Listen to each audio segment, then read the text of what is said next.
Samantala, nasa Cote sa Quezon City ang isang buntis na nagtangkang ibenta ang kanyang 1 taong gulang na anak.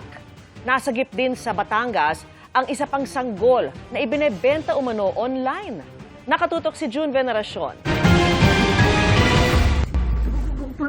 Paglabas ng isang operatiba sa sasakyan, nagtakbuhan na ang kanyang makasamahan mula sa PNP Women and Children Protection Center o WCPC.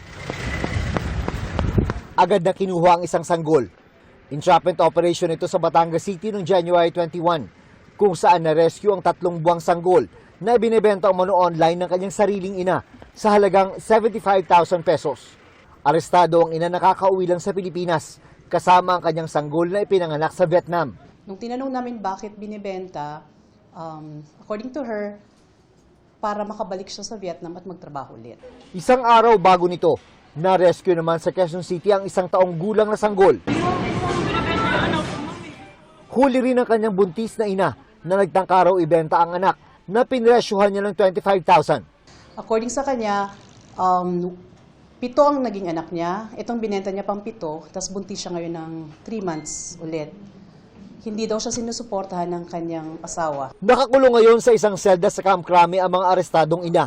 Posible silang makulong ng habang buhay dahil sa paglabag sa mga batas gaya ng Expanded Anti-Trafficking in Persons Act of 2012. Ma'am, kayo po ba may gusto po kayong sabihin?